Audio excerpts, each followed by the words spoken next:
আজকে আমার আলোচনার বিষয় একেবারে থেতলিয়ে পড়া লিঙ্গের একটি হোমিওপ্যাথি ঔষধ। দেশের এবং প্রবাসের ভাই বোনদের প্রতি সালাম। আসসালামু আলাইকুম। আমি প্রভাষক ডাক্তার রিক্তা পারভিন, হোমিওপ্যাথি এবং আয়ুর্বেদিক চিকিৎসক। পুরুষাঙ্গের নিস্তেজতা অর্থাৎ পুরুষাঙ্গ একেবারে ছোট হয়ে গেছে।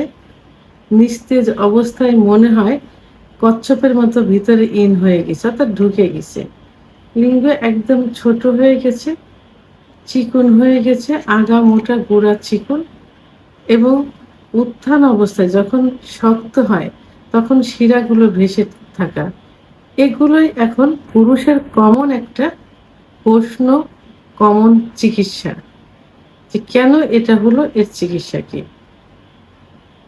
তো সাধারণত অধিকাংশ পুরুষের এই চিকিৎসা দিতে গিয়ে তাদের চিকিৎসার যে রিপোর্ট, যে প্রশ্ন আমি করেছি, সে প্রশ্নের রিপোর্ট অনুযায়ী অ্যান্সারগুলো এমনই আসছে যে ঘুমন্ত অবস্থায় তাদের লিঙ্গ দাঁড়িয়ে থাকে,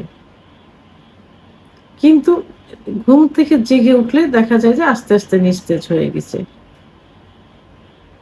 কোনো রকম কাম উত্তেজনা নেই, অর্থাৎ কোনো উত্তেজনা নেই, কোনো মানে কারোর সঙ্গে সহবাসে লিপ্ত হয়ে স্বপ্নদোষ হচ্ছে এমন না, এমনিতেই স্বপ্নদোষ হয়ে যাচ্ছে। জেগে দেখছে যে তাদের বীর্যপাত হয়ে গেছে, কাপড় চোপড় ভিজে গেছে।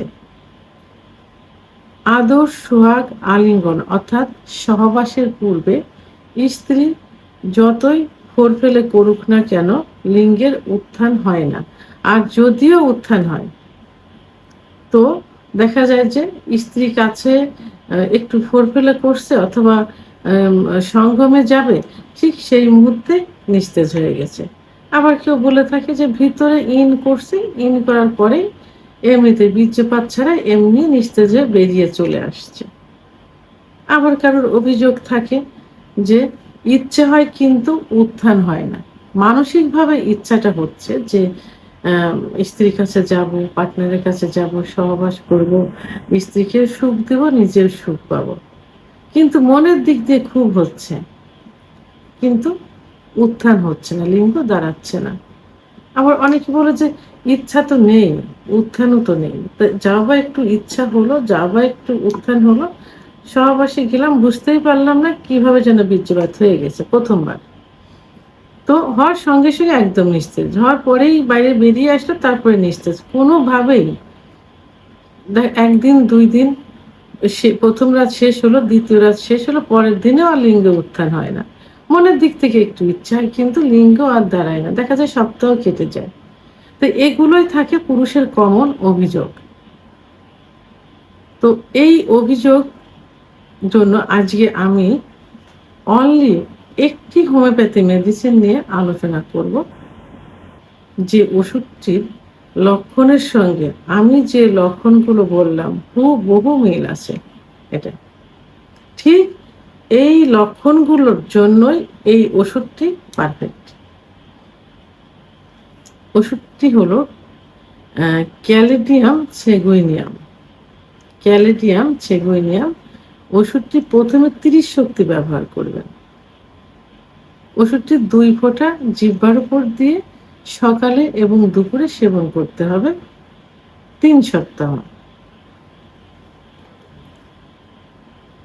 এবং এই একই ওষুধ 30 দিন পরে গিয়ে অথবা ডাক্তারের সঙ্গে পরামর্শ করবেন রোগ লক্ষণের উপর ভিত্তি করে, এবং সরাসরি আমাকেই আপনারা নেক্সট টাইমে প্রশ্ন করবেন। এই ভিডিওর স্ক্রিনে একটা নাম্বার দেওয়া আছে, লাস্টে 58 নাম্বার, এটা আমার হোয়াটসঅ্যাপ নাম্বার, পার্সোনাল নাম্বার। তো পার্সোনাল নাম্বার আমাকে পাওয়া যাবে না, হোয়াটসঅ্যাপে প্রথমে নক করবেন, না পারলে মেসেজ দিয়ে রাখবেন, টেক্সট করবেন, আমি যোগাযোগ করব।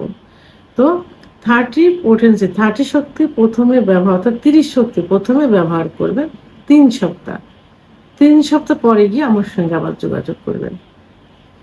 এরপরে এই ক্যালেডিয়াম সেগুনিয়াম 3x শক্তি একই সঙ্গে যখনই ত্রিশক্তি ব্যবহার করেন পাশাপাশি 3x ওষুধটি ব্যবহার করবেন। 10 ফোঁটা ঠান্ডা পানি সহ দিনে 3 বার, খাবার আধা ঘন্টা আগে অথবা আধা ঘন্টা পরে 1 থেকে 3 মাস পর্যন্ত সেবন করতে হবে।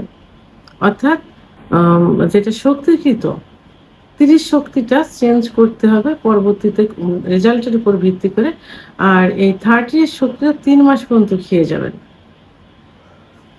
তো অবশ্যই ওষুধটি কিন্তু জার্মানি হতে হবে, চিলগালা অবস্থায় নিতে হবে, বিশ্বস্ত জায়গা থেকে নিতে হবে। কারণ হোমিওপ্যাথি ওষুধ দেখতে কিন্তু সব একই রকম। আর সবসময় আমি একটি কথা বলে আসছি, আপনারা যে ডাক্তারের চিকিৎসা নেবেন সেই ডাক্তারের কাছ থেকে ওষুধ নেওয়ার চেষ্টা করবেন। কারণ ডাক্তার নিজের ক্যারিয়ার বজায় রাখার জন্য হলেও সর্বোচ্চ ভালো চিকিৎসা দেওয়ার চেষ্টা করবেন। ভিডিওটি সম্পর্কে যদি কোনো মতামত থেকে থাকে অবশ্যই কমেন্টসের মাধ্যমে জানাবেন। আর ভিডিওটি ভালো লাগলে লাইক, কমেন্ট, সাবস্ক্রাইব করে আমার সঙ্গে থাকুন। আল্লাহ হাফেজ।